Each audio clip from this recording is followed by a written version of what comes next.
What if three people could disappear without leaving a single trace behind? On May 16, 1992, a Saturday night filled with excitement and dreams, Lincoln County, Ohio witnessed something that would haunt an entire community for decades. The high school gymnasium became the center of attention that evening. Prom night had arrived, marking the final celebration before graduation would send everyone on separate paths.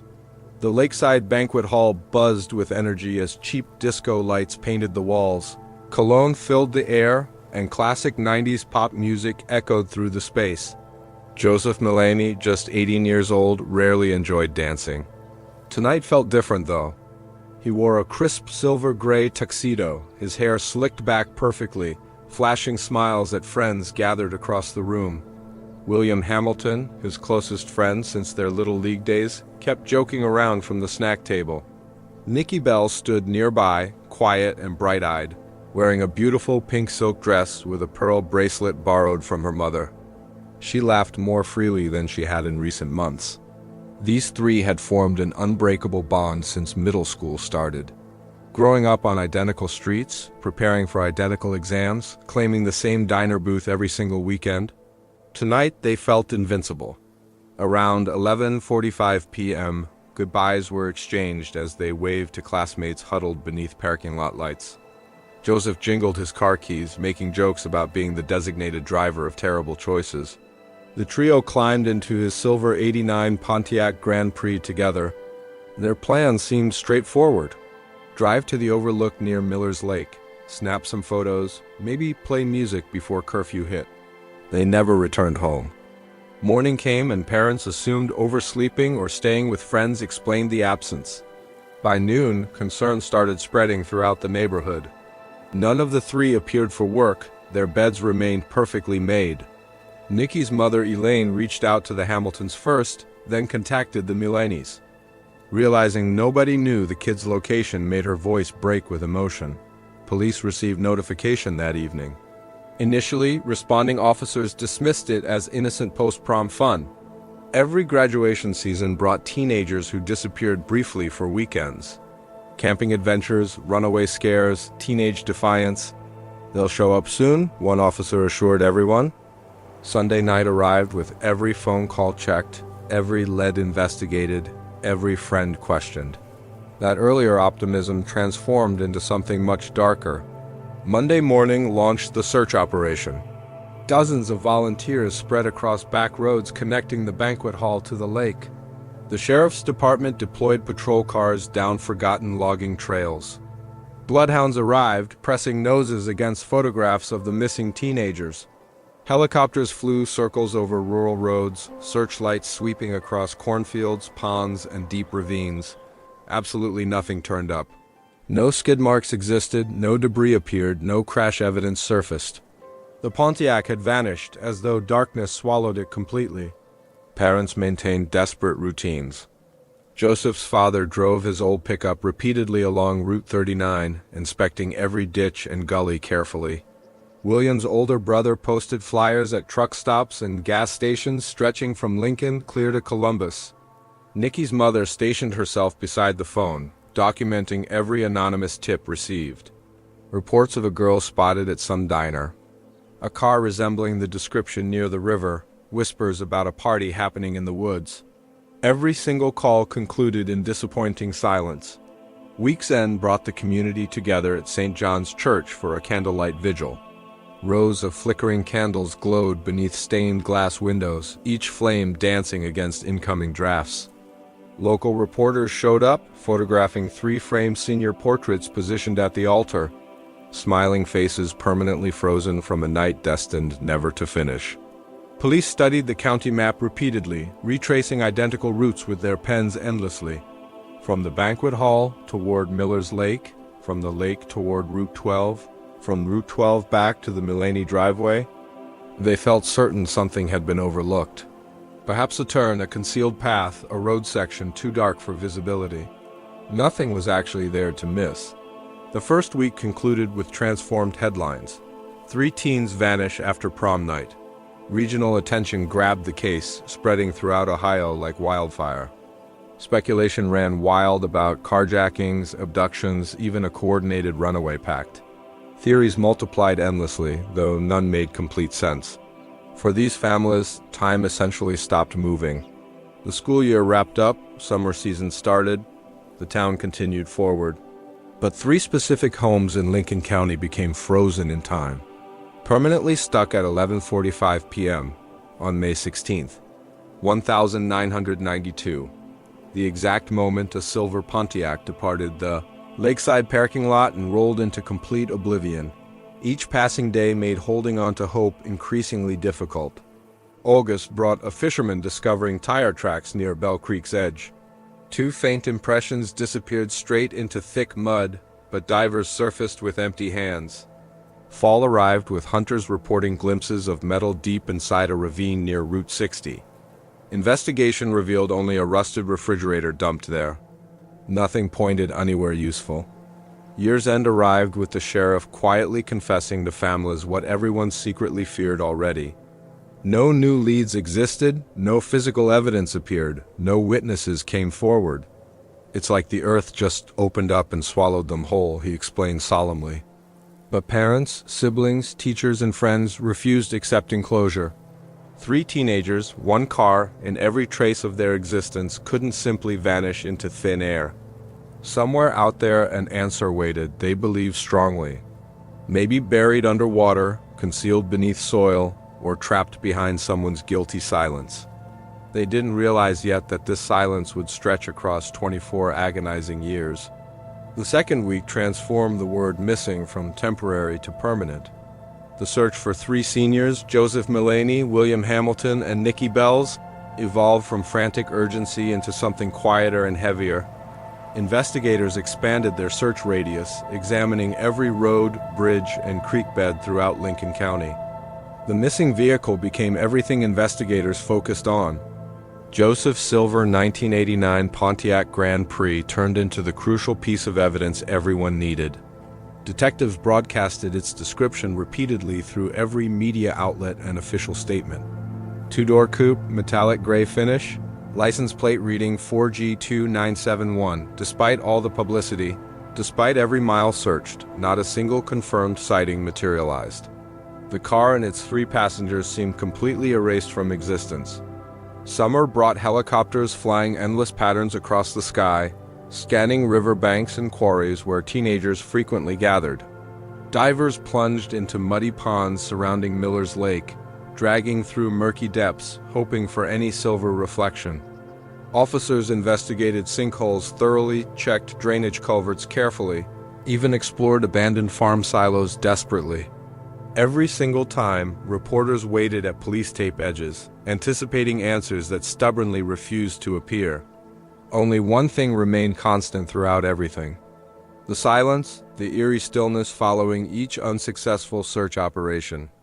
Wild rumors started circulating rapidly through the small community. Someone at the local diner insisted Niki's ex-boyfriend had crashed prom night, appearing angry and heavily drunk. Another person swore they overheard teenagers at a gas station discussing a crash cover-up, claiming the kids had been drinking and someone influential was concealing evidence. Whispers emerged about a runaway pact, suggesting the 3 had secretly planned to restart their lives somewhere distant. Gossip piled endlessly onto grief, each fresh theory growing more desperate than previous ones. Detectives pursued every possible lead aggressively. They questioned classmates who last witnessed the trio dancing together. Staff from the banquet hall were interviewed, including the gas station clerk who sold them soda just an hour before vanishing. Statement by statement, testimonies overlapped strangely, contradicted each other, then crumbled completely under careful examination. Nothing made sense together. No confirmed witnesses existed beyond the parking lot encounter. The kids departed in the Pontiac, and from that precise moment forward, the trail went completely cold. Families refused accepting inaction and organized search parties stretching deep into summer months. Volunteers searched systematically through cornfields and wooded ridgelines, carrying flashlights and tracking dogs, shouting names desperately into darkness. They plastered flyers across telephone poles, inside grocery stores, at highway rest stops. For countless weeks, three faces kept appearing everywhere. Smiling, innocent, captured forever in senior photographs, watching over the town like silent ghosts. At St. John's Church, where the initial vigil had occurred, a candle table stayed continuously lit long after most people moved forward. Each passing week brought someone new stopping by to relight a wick, leave a handwritten note, or whisper a quiet prayer. Joseph's mother arrived every Sunday at dawn without fail. William's father, who typically avoided public speaking, stood motionless in the back pew and never lifted his gaze upward. Niki's mother, Elaine, refused packing away her daughter's belongings completely. Her bedroom remained perfectly untouched. The prom dress still hung carefully on the closet door, hairbrush rested on the dresser. Calendars stayed frozen on May 1992. The investigation continued moving forward on paper, even when reality suggested otherwise. The sheriff's department maintained the case file in active status, occasionally adding minor updates. A reported sighting in Kentucky proved entirely false. A vehicle report directed them toward an impound lot in Michigan. An anonymous letter arrived containing nothing particularly useful. Months transformed gradually into changing seasons. Fall's arrival brought fog shimmering across the lake where they were last seen, and people actively avoided going near it after sunset. Winter came, and the case had evolved into local folklore permanently. Kids challenged each other to drive out toward Miller's Lake and park near the overlook spot. Stories claimed you could still observe headlights flickering across the water certain nights or detect faint music from a car radio beneath howling wind. For grieving parents, those stories felt absolutely unbearable. For curious teenagers, they provided a way to process what defied logical explanation. Early 1993 brought a new detective assigned to the case, a younger officer named David Kirby. Eager to establish his reputation, he meticulously reviewed everything available. The 911 emergency calls, the search grid maps, the tire track photographs. He requested aerial maps from state archives, thinking perhaps a forest section or a new development had somehow covered the car. He discovered nothing significant, but he noticed something previous investigators had overlooked completely. A section of the industrial park being constructed just a mile and a half from the banquet hall location. At the time of the disappearance, it was under active construction. Fresh concrete had been poured during that identical week. Kirby noted the detail carefully but never investigated it further. No reason existed to suspect anything unusual there. The idea of a car being buried beneath a concrete foundation seemed completely unthinkable. Summer of that year arrived with the search fund completely exhausted. The billboards were systematically taken down. Reporters stopped making phone calls. When the high school class of '93 graduated, an empty row of seats was purposely left open for Joseph, William, and Niki. A bouquet of lilac lay gently across them. The ceremony concluded, and the crowd applauded softly before slowly filing out into thick June heat. Life gradually returned to normal routines, but for these families, time remained permanently frozen. William's mother refused selling his 1986 pickup truck, leaving it parked beneath the maple tree in their yard, the windshield steadily collecting fallen leaves. Every few weeks passed, she started the engine simply to hear it running. Joseph's brother Mark enlisted in the military, but whenever he returned home, he'd drive the back roads late at night, convinced he could discover something the police overlooked. And Niki's father, who'd once been the town's loudest advocate for justice, grew increasingly quiet. His house fell into visible disrepair. Curtains remained drawn constantly, front porch light always burning brightly. By the end of 1993, the Lincoln County Sheriff's Department officially downgraded the investigation to inactive status. The case file was boxed carefully, labeled properly, and moved to the cold case room. A small, dimly lit office filled with forgotten tragedies. Over time passing, newer cases pushed it further backward. The years blurred together indistinguishably. New officers replaced retiring ones. The original investigators left the force. A few locals still remembered the missing teens when the anniversary date rolled around. But for most people, it became another ghost story. It became one of those unsolved small-town mysteries that everyone discussed casually, but nobody truly believed would ever get resolved. The bulletin board hanging inside the sheriff's office told the entire story visually. Dozens of faces were pinned beneath yellowed plastic sleeves. Runaways, missing hunters, lost children filled the space. In the corner near the bottom edge were 3 particular photos. Joseph, William, Niki stared out silently. The ink had faded significantly, the corners curling noticeably with accumulated age. They'd remained there so long that the pushpins left permanent rust stains on the corkboard. By the time 1994 arrived and departed, absolutely no one was actively searching anymore. The families had stopped making phone calls. The reporters had stopped asking questions. But in Lincoln County, on particularly quiet nights, when the air settled completely and the roads fell absolutely silent, some people swore you could still hear an engine rumbling in the distance. The low hum of a Pontiac disappearing down a road that never ended. What happened next shocked everyone. By the late 90s, the case had transformed from a shocking headline to a story people whispered about at local diners and school football games. The name everyone used for it was the Prom vanishings.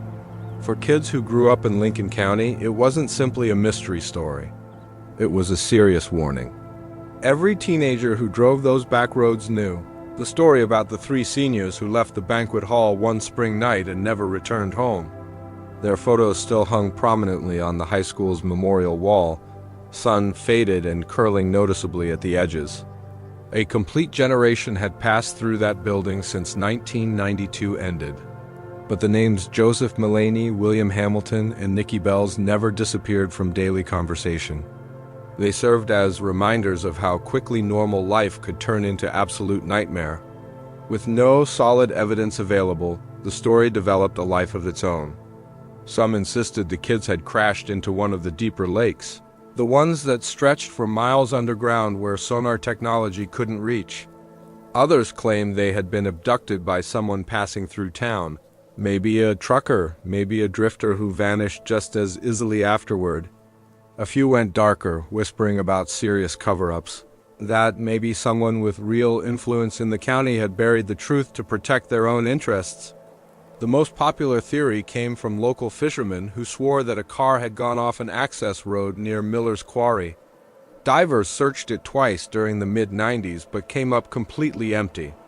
Still, the rumors persisted stubbornly because rumors are all a small town has when concrete evidence runs out. The families carried their own particular kind of silence. They lived in the same houses, drove the same roads their children once traveled, always scanning the tree lines for something meaningful. A shimmer of metal, a mysterious shape, a hopeful sign. Every year on May 16th, they gathered at St. John's Church to relight the candles and read their children's names aloud. Fewer people came as time kept moving forward, but the parents kept showing up faithfully. Hope doesn't vanish simply because time passes relentlessly. It only gets quieter gradually. In 2001, nearly a decade after the disappearance, a retired detective named Dale Rowe decided to reopen the old wound. Rowe had been young when the case broke originally, just a patrol officer then, but it had haunted him continuously. Now, in his 60s, he spent most of his retirement time combing through unsolved cases for the county carefully. And one tip caught his attention immediately. A man who'd worked construction in the early 90s came forward saying there used to be a service, road off Route 39, that wasn't on any current maps. It ran behind the old quarry before the land was developed commercially. He said it had been closed off and buried under fill years later, but he remembered a steep drop and soft soil clearly. The kind of place a car could disappear completely. Rowe called in a few favors. In August of that year, he and 2 deputies brought cadaver dogs to the area.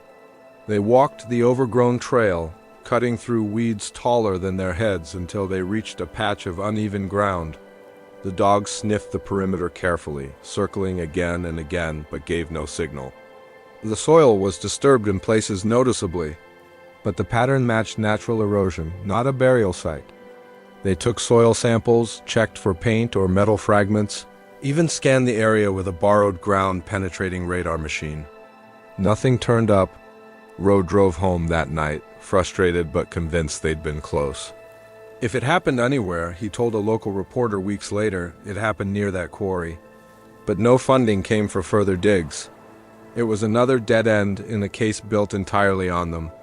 For the families, every failed lead cut deeper emotionally. Niki's mother Elaine refused to let the story die quietly. In 2002, she launched a small awareness campaign called Remember the Three. She sold t-shirts, passed out flyers, and spoke on regional talk shows. Her voice was steady on camera, but behind the scenes, friends said she'd become a different person. Consumed, almost mechanical in her mission. Every May, she called the sheriff's office asking if there was anything new. Every year, they gave her the same disappointing answer. Joseph's brother Mark took a different path forward. In 2003, he joined the sheriff's department as a deputy, telling friends he wanted to keep the file alive. He requested access to the case folder every chance he got, reviewing the maps and photos in the dim light of his patrol office after shifts ended. His colleagues said he was methodical, not hopeful, but determined. When a wrecked car was pulled from a river or a license plate turned up in a salvage yard, Mark was the first to volunteer to check it out. He never found anything that connected back to the Grand Prix, but he refused to stop trying. Time, though, has a way of erasing evidence, even when memories stay sharp. By the mid-2000s, Lincoln County had changed. The roads were wider now, the land flatter, and most of the old industrial zones were completely gone. The quarry that once drew suspicion was being repurposed for development purposes. Its edges smoothed carefully, its access roads sealed beneath fresh asphalt.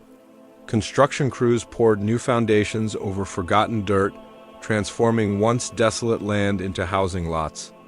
Nobody thought to cross-reference those locations with old missing person files.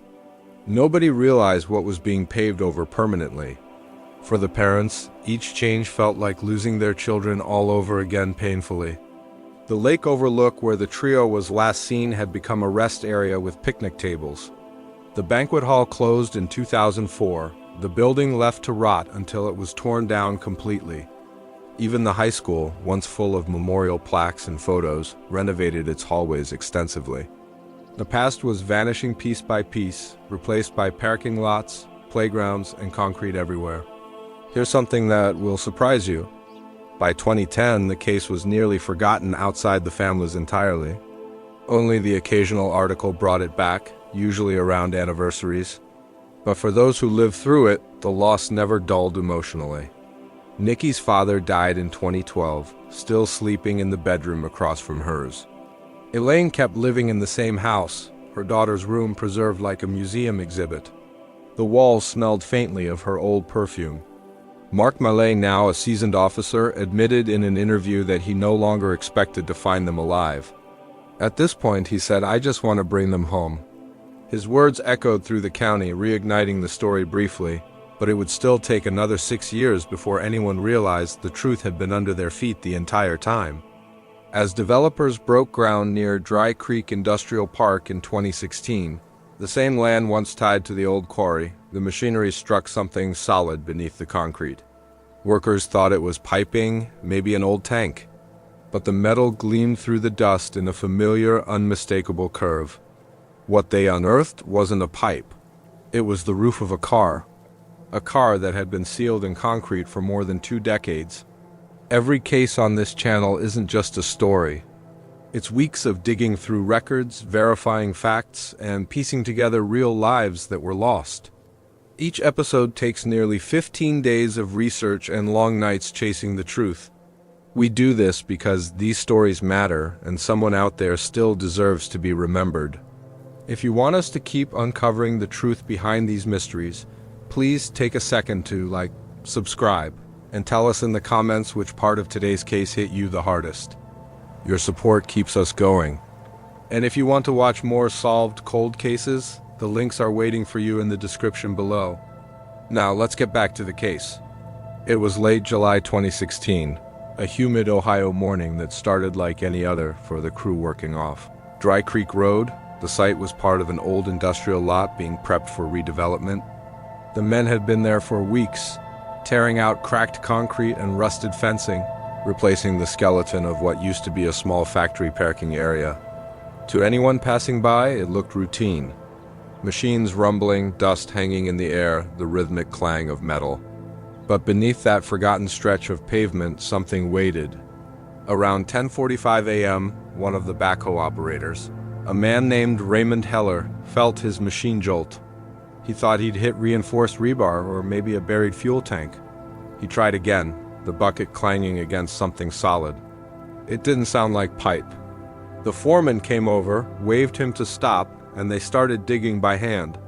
As they chipped away the remaining concrete, a metallic glint appeared under the dust. It wasn't a pipe. It was a roof, and not the flat kind. It curved. At first, the crew thought it might be an old storage container, something left from the factory days. But when the light hit just right, they saw the faded shimmer of silver paint.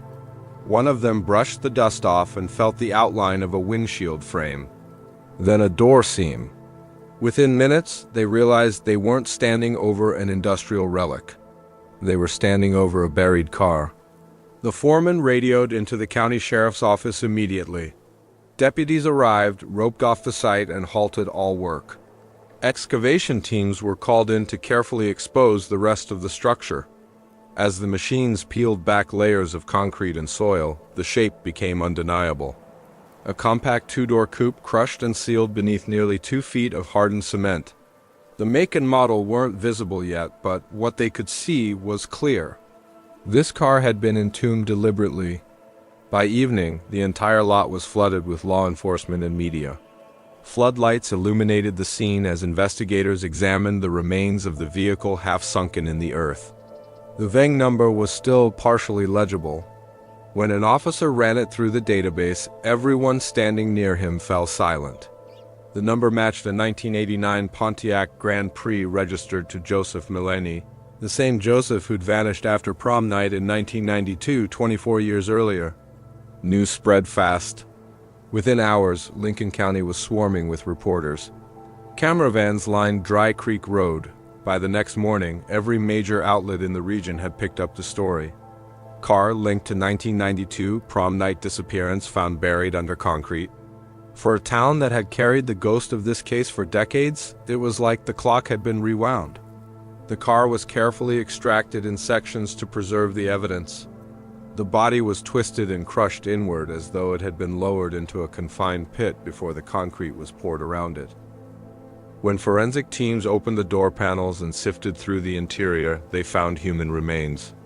3 skeletons seated as if frozen in time.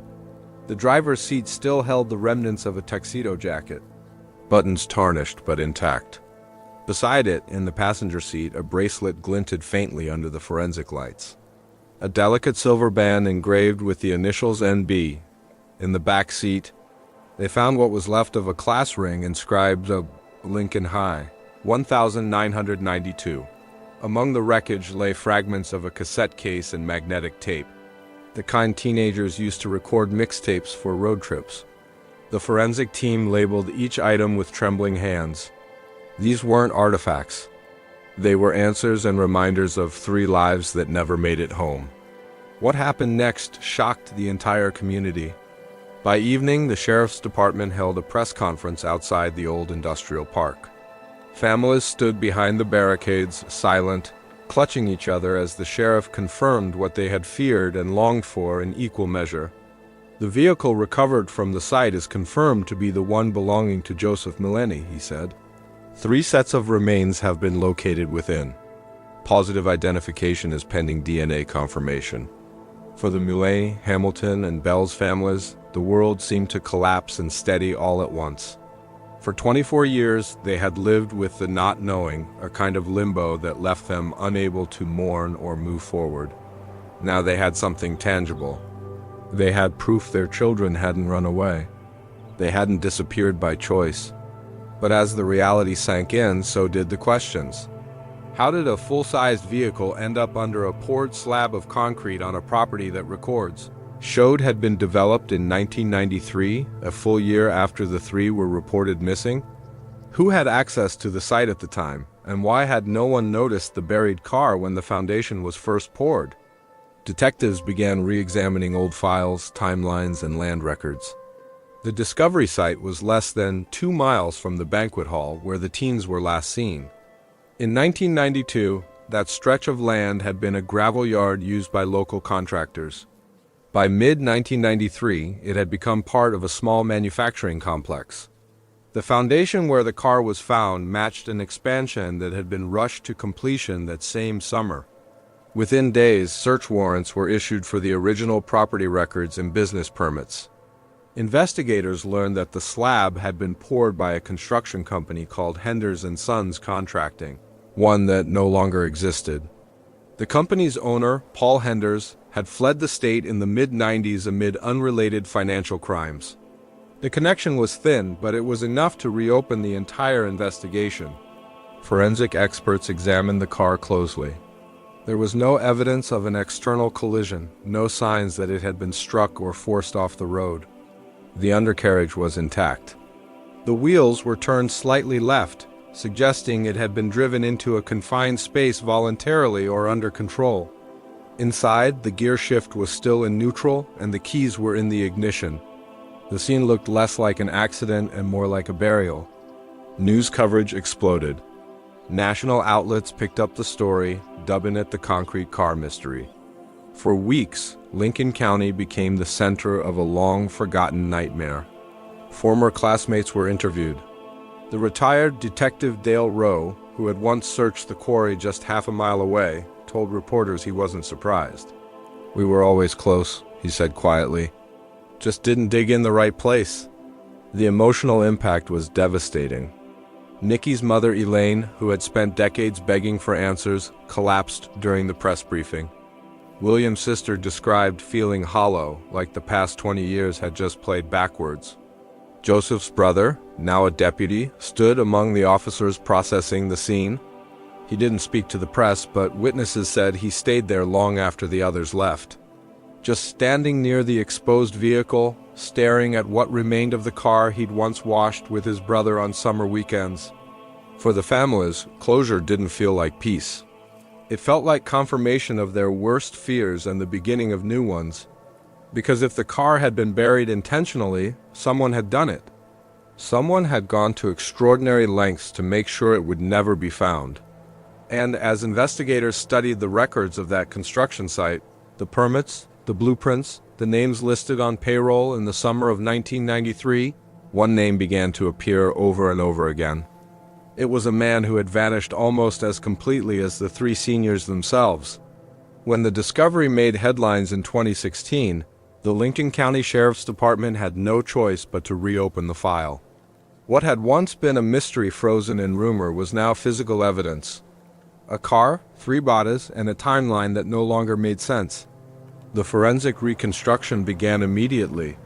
Specialists from the Ohio Bureau of Criminal Investigation were brought in to analyze how a full-sized vehicle could end up buried under an industrial foundation. Their findings were as strange as they were disturbing. The undercarriage of the Pontiac was intact. There were no skid marks, no crushed fenders, no evidence of a high-impact crash. The chassis damage was minimal, consistent with being dropped or lowered into place rather than forced in by impact. Soil samples from the pit wall showed it had once been open ground. Loose fill, the kind used to backfill construction sites before concrete is poured. That meant the car wasn't part of an accident. It was placed there. Toxicology reports offered little clarity. Chemical traces in the bone marrow revealed low levels of ethanol, consistent with a few drinks, maybe a toast at prom night, but nowhere near enough to suggest the driver had lost control. In every measurable way, the evidence pointed away from the teenagers being responsible for what happened. Someone else had moved that car, someone had buried it. Detectives retraced the paper trail of the property itself, pulling county permits, inspection records, and old blueprints. What they found deepened the mystery. The section of the lot where the Pontiac was found had been poured in June 1993, 13 months after the teens vanished. At that time, the land was owned by a local contractor named Paul Henders. His company, Henders & Sons Contracting, had been a small but busy outfit known for taking quick industrial jobs across southern Ohio. On paper, The job seemed routine, a foundation pour for an expansion to a storage warehouse. But the timing, the location, and the rushed work logs raised every red flag possible. The sheriff's office began looking into Hender's history. It didn't take long to learn that he'd fled the state. In 1994, after being investigated for fraud and embezzlement, he'd left a trail of lawsuits and unpaid employees behind him. One of those former employees, a foreman named Richard Tully, had since retired in Florida. When detectives reached him, he didn't hesitate. He remembered that particular job well. He said a section of concrete had been poured overnight, unplanned and against schedule, because Henders insisted on finishing before an upcoming inspection. Tully described how the site lights had been on past midnight, and how Henders himself had shown up with another man, someone not on the crew list. They mixed additional concrete on site using rented equipment and refused to let anyone near that portion of the lot until the next morning. When the crew returned, the ground was already sealed. I didn't ask questions, Tully admitted. We were paid cash for that weekend. That single statement changed everything. You won't believe what happened next? Investigators now believe the car hadn't accidentally fallen into a pit. It had been lowered, deliberately, methodically, covered, and sealed. The question was, why? When the FBI was consulted, they confirmed it would have taken heavy machinery to accomplish such a burial, the kind available to construction crews. A crane or backhoe could easily lower a vehicle into an open foundation before a pour, and if done at night without permits, it could vanish in less than a day. Henders became the prime suspect almost instantly. Detectives tracked him down to a modest home in rural Arkansas, where he'd lived quietly since leaving Ohio. He was 68 years old now, retired, remarried, and reportedly in poor health. When two investigators arrived at his door, he seemed calm, but visibly shaken when they mentioned Lincoln County. He admitted he'd worked the Dry Creek site, but denied ever seeing a vehicle there. He claimed the overnight pour had been ordered by the client, not him. Still, the inconsistencies in his story mounted quickly. Records showed he had signed off on the concrete order that weekend. No client approval existed. Forensic accountants found no trace of payment for that extra load of material. When asked to take a polygraph, he agreed and failed on the very first question related to the burial. The report noted physiological responses consistent with deception. Investigators prepared to build a case for obstruction and possible homicide accessory charges. But before they could move forward, Henders' health declined rapidly. He suffered a cardiac event less than 4 months after the interview, and died at home before any formal indictment could be filed. With his death, the investigation hit another wall. Some believed he had acted alone, perhaps covering up an accident that happened near the site. Others thought he was protecting someone, maybe a worker, maybe a local official. But without direct testimony, the motive dissolved into speculation. Still, the forensic team remained convinced this was no random tragedy. The clean placement of the vehicle, the perfectly aligned slab, the absence of panic or damage inside the car, all of it suggested calculated intent. Someone had gone to great lengths to erase 3 young lives, and they had almost succeeded. For the families, it was another cruel turn. The answers they'd begged for now pointed toward a man who could no longer face justice. Joseph's brother called it a confession buried under concrete. Niki's mother, Elaine, said she believed more people knew. That someone in that town helped cover it up, whether out of loyalty or fear. As the investigators boxed up the final evidence and logged the case back into the cold file archive, they couldn't shake one haunting realization. The section of concrete that hid the car had been inspected and approved in 1993 by a county building supervisor, a man who lived less than a mile from the Mulvaney home. He'd signed the final paperwork declaring the slab secure and complete. Whether he'd missed what was beneath him or simply looked away, no one ever found out. In the spring of 2017, the official conclusion finally arrived. After months of forensic testing, reconstruction, and public speculation, investigators ruled the deaths of Joseph Mulvaney, William Hamilton, and Niki Bakoles as accidental but suspicious. The report read like a compromise between evidence and unease.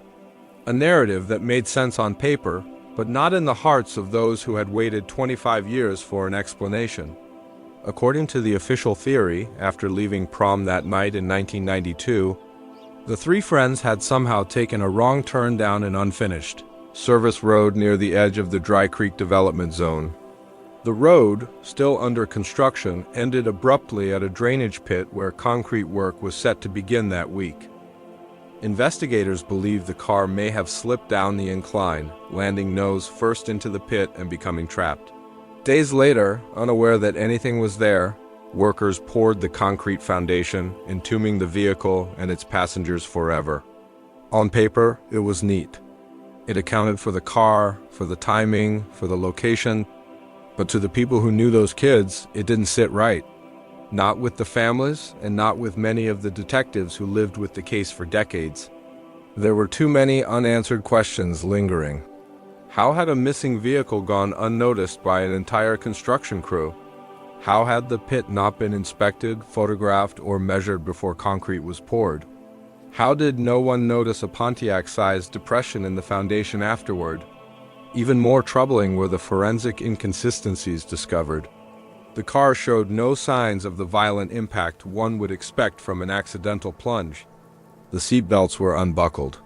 The gear shift was in neutral. The positioning of the bodies suggested the passengers had embraced or panicked. It looked more like a moment frozen mid-conversation than a crash. Yet, officially, the sheriff's department closed the file that spring, citing insufficient evidence of foul play. They released a short statement to the press calling it a tragic accident and urging the community to honor the memory of 3 young lives lost too soon. Behind the scenes, though, several investigators privately admitted they weren't convinced. Some suspected negligence on the part of the original contractors. Others hinted that someone had helped bury the truth, literally. But with the main suspect, Paul Henders, dead and no surviving witnesses willing to speak, the case had nowhere else to go. The announcement divided Lincoln County completely. For the older generation who had lived through the hysteria of 1992, it was closure, painful but final. For the families, it felt like another betrayal. Niki's mother, Elaine, refused to attend the press briefing. She told reporters later, accidents don't pour concrete. Joseph's brother, now a seasoned officer in the same department that had once searched for him, sat at the back of the conference room that day, his jaw clenched as the sheriff read the ruling aloud. William's mother wept quietly, not because of the words, but because of how empty they sounded. That fall, Lincoln County organized a memorial unlike any the town had seen before. It was held at the high school auditorium, the same building where the 3 had once taken prom photos on a May evening no one could forget. The walls were decorated with their senior portraits, restored and enlarged. The auditorium lights were dim, just enough to illuminate the faces frozen in time. Hundreds attended. Former classmates returned from out of state. Teachers from the old staff, some retired, came in quietly and took seats in the back rows. At the front of the stage, 3 candles flickered beneath framed photos of Joseph, William, and Niki, each candle representing the years of searching that had never stopped. The principal spoke about youth and time. The sheriff spoke about closure and healing. But when Elaine Bell stood to speak, the room fell completely silent. Her voice trembled, but every word carried the weight of a quarter-century of grief. She said her daughter's bracelet had come back from the lab, wrapped in a plastic evidence bag, polished, tagged, cataloged, but still warm from being held. "That's not an accident," she said softly. "That's a cover." No one in the room argued, even those who wanted to believe. The official report couldn't ignore how neatly it tied up a story that had never been neat, how a car, a slab, and an entire generation's guilt could be sealed under paperwork, just as easily as it had been under concrete. After the service, the families gathered at the cemetery on the edge of town. The 3 were laid to rest side by side, their caskets lowered into the earth beneath a gray autumn sky. It had been 25 years since the night they disappeared. 25 years of unanswered calls, fruitless searches, and a silence that stretched across generations. For a moment, it felt like the town itself exhaled, as if the ground had been holding its breath all that time. People lingered long after the ceremony ended, touching the headstones, leaving flowers, tracing names that had once been printed on milk cartons and flyers. That night, the story ran nationwide one final time. Anchors called it a haunting conclusion to one of Ohio's oldest mysteries. But for those who lived in Lincoln County, the truth didn't feel like a conclusion. It felt like a compromise. The following week, construction resumed at the site where the car had been found. The pit was filled, leveled, and paved into a storage lot for a shipping company. Workers said the ground there always felt strange, softer somehow, even under fresh asphalt. And though the official report closed the case with certainty, those who had grown up under its shadow never forgot the details that didn't fit. The slab poured overnight, the rushed paperwork, the man who took secrets to his grave. In the end, the story of Joseph, William, and Niki remained half-told, suspended between accident and intent, closure and conspiracy. The last image the town clung to was of the three friends smiling in their prom photos. Frozen in 1992, eyes full of plans for a future they never reached. Time moved on. Roads were repaved. Buildings rose and fell. But somewhere beneath it all, under decades of concrete and silence, the truth still waited. Heavy, buried, and unresolved.